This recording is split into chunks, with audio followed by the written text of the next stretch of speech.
የነጻነት ባሮች ክፍል 34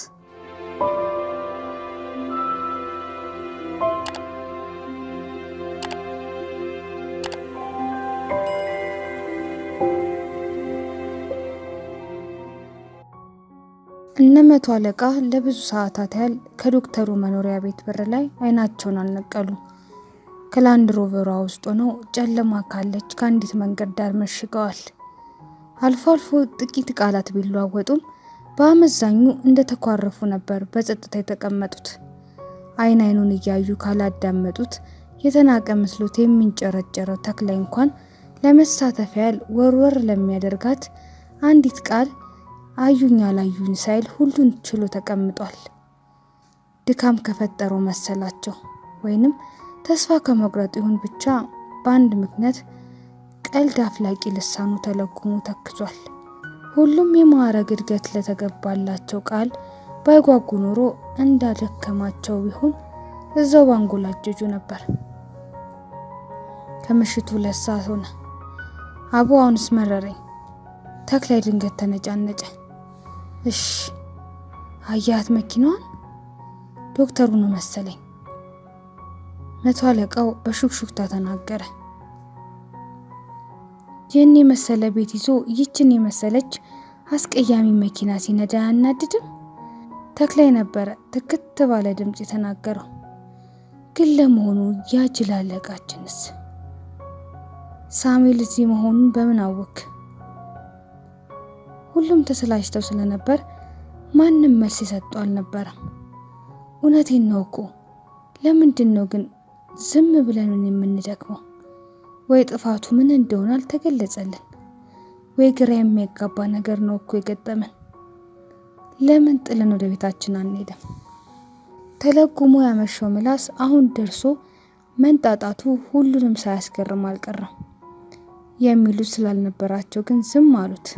2:05 እቺ ነጠላ ተከናንባ ከቤቱ የምትወጣው ማነች? የዶክተሩ ገረድ ሳትሆን አትቀርም። ሳሙኤል ከሆነስ በምን እናውቃለን? የሴት ልብስ ለብሶ ነጠላ ተከናንቦስ ቢሆን ሊሸውደን አስቦ እንደሆነስ? አንተ አፍክን ዝጋ። ተክሌ አንቧረቀ። ባልዘጋስ? ወጣቱ ወታደር መልሶ አንቧረቀበት። መጠራጠር የለብኝም። ለዘዴው ሴት ተመስሎ ቢሆንስ? መተኮስ እንጂ የሚያመዛዝን ጭንቅላት የት አለ? መስሎ ቢታየህም አይፈረድብህም። ግን መጠራጠር ሲሉ እንዲህ አይደለም፣ መደደብ ነው አንተ ያዝከው።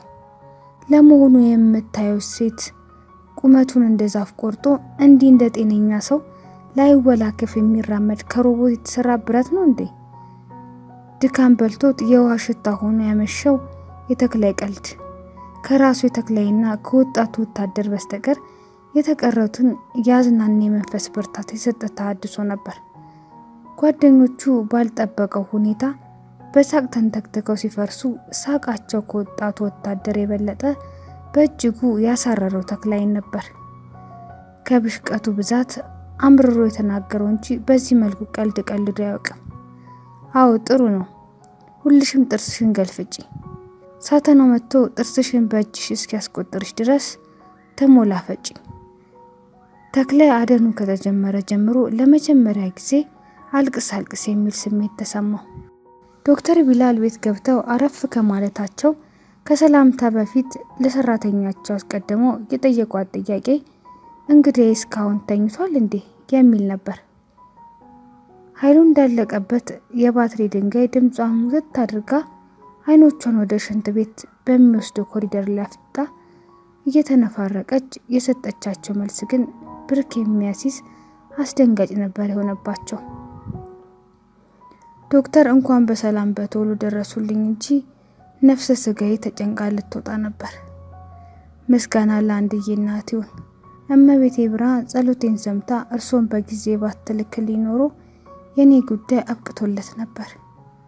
ምንድን ነው የምታወሪው አሏት። የምታየው ነገር ላይ አይኖቻቸውን እያንከራተቱ። እሱን ይዘውት ሄዱ፣ እኔም አስፈራሩኝ ብላ እንደ መርግ የከበደ ቃል እንዳትናገር በስጋት ተውጠው አይን አይኗን ተመለከቱ። ቢጨንቀኝ እርሶ ጋር ለመደወል ስልኩን ባነሳ ተበላሽቶ ነው መሰል እምቢ አለኝ። ትንሽ ቢዘገዩ ኖሮ ቤቱን ጥዬ ልጠፋ ነበር። አረ ምንድነው የተፈጠረው? ጩሁባት። ዳርዳሩን ተዩና የተፈጠረውን ነገር ብቻ አስረጅኝ። አረ ጋሼ ቀስ ይበሉ፣ ልጁ ሽንት ቤት ነው ያለው። እፎይ ግልግል፣ ያሰቡት አልደረሰም። ሳሙኤል ደህና ነው።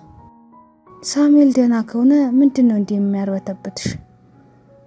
ነፍስ አለ ሰዓቱ አትወጣ ሆኖ እንጂ እንደሱማ ቢሆን ገሎኝ ነበር እኮ። የምትዩ ነገር ሊገባኝ አልቻለም። ይህ ጨዋ መስሎ ከቤቶት ሰተት ብሎ የገባ ሰው ማጅራት መቺ ሳይሆን አይቀርም። የሆነውን ሁሉ ብቻ ሳይሆን አሁኑ እንዲያባረሩት ከመፈለጉ የተነሳ ያልሆነውን ያልተደረገውን ጨማምራ ነገረቻቸው።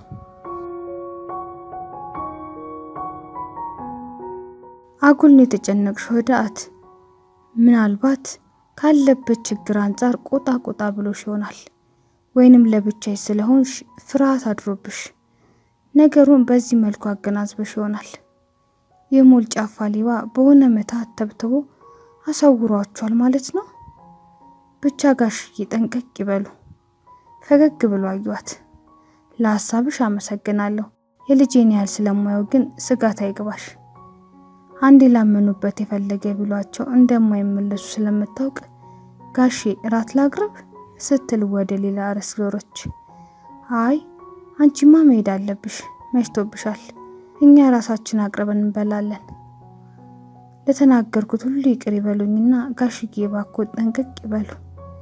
ትልቅ ኳስ የሚያክል ቢጫ የክር ጥምጣም ከሹራብ መስሪያዋ ጋር አንድ ላይ ሰብስባ ፌስታሉ ስትከት አሰሪዋ ማድ ቤት ውስጥ ምንድነው የሚያፋጨው ሲሉ ጠየቋት።